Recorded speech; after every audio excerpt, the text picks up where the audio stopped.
Let me bring on board Sameer Dalal as well, CEO Natvar Lal and Son Stockbrokers, joining us this morning. Sameer, Kunal, actually, before I come to you for your picks, let me quickly quiz Sameer with regard to this entire HDFC Bank saga. Sameer, good time to kind of probably nibble on to the stock, or would you completely stay away at this point? So no, I would never stay away from an HDFC Bank.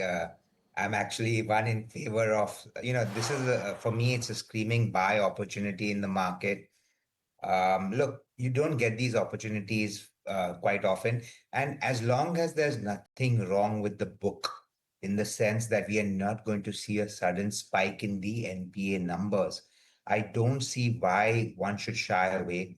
If the older chairman the chairman who retired had his grievances, he should have pointed them out to the shareholders, that is you, me, and everybody else, saying that this is how the bank is being run, which I'm not happy with. And if he thought he was in the right, he should have asked the shareholders to vote alongside him rather than taking a stance of a resignation. And the shareholders at the end of the day are supreme, and they they could have voted him and another bunch of directors to ensure that the corporate governance and ethics and whatever he is upset about should have been taken. But the fact is that when the time is bad, the markets are falling, there is panic and fear. You add on to the fear by just leaving an open-ended statement and walk away. It's not a nice thing to have done, especially to the shareholders that you represent. So anyway, that is a separate issue. But having said that, HDFC Bank is trading at 1.6 times price to book after adjusting for all its investments in its subsidiaries. The bank continues to grow. Yes, growth is slower. It's happening at 10 to 12% at the moment. We believe it will accelerate. Look, you also got to realize that growth in the entire lending space has slowed down because corporate growth is not really happening, right? But that eventually has to return. Or if that doesn't return, then let's assume that the entire market is done and let's sell the market, because these PE multiples of 40 and 30 cannot be justified when growth is only going to be 5 and 6%. So if the corporate side recovers, HDFC with its low cost funding, with its reach, with its corporate governance, where in not corporate governance, but their system of lending loans where the NPAs have been lower, I think will come back, will grow at a quicker pace, and then it'll get re-rated. So you will probably get fantastic returns from this point of time. No point running away and shying away at this point. Let me try to play devil's advocate. The problem with HDFC Bank is the growth, right? It's not come back. And in fact, the loan to deposit ratio has again gone towards that 100% mark. Does that bring the growth concerns back maybe over another year? And therefore, will just about a 10-11% growth really suffice for the kind of valuation that HDFC trades at, which is 2 times console book 1 year forward? I know you said 1.6 times standalone, excluding subsidiaries. But do you believe that that valuation is warranted and still looks extremely attractive given maybe a 10-11% growth, just given the fact that loan to deposit is very, very, very elevated? So you're right on that front, that deposit growth has not been coming, and because of which loan to deposit has moved up, right?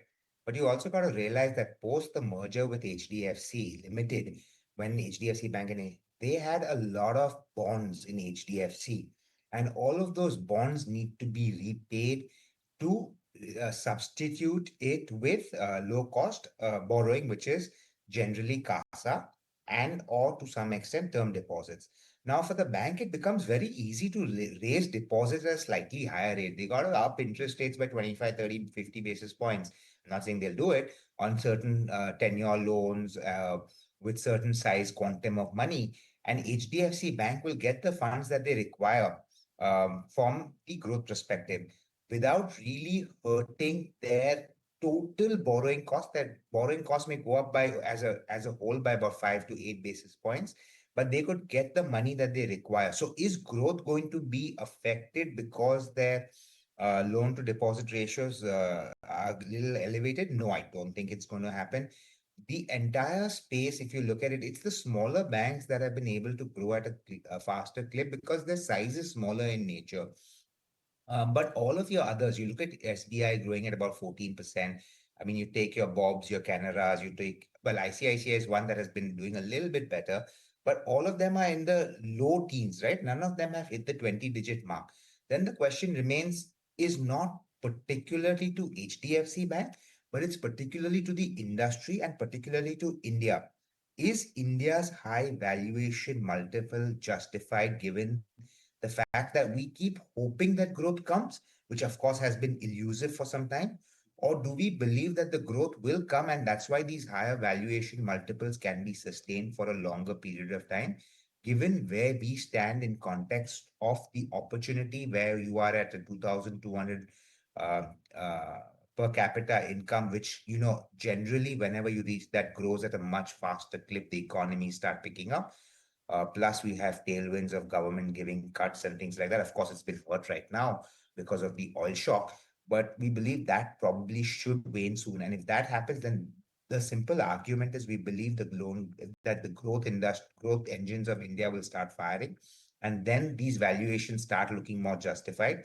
In fact, if you look at it on its own historical basis, HDFC used to trade at about 3.5, 4 times. It's trading at 2, so you're getting it at a mighty discount.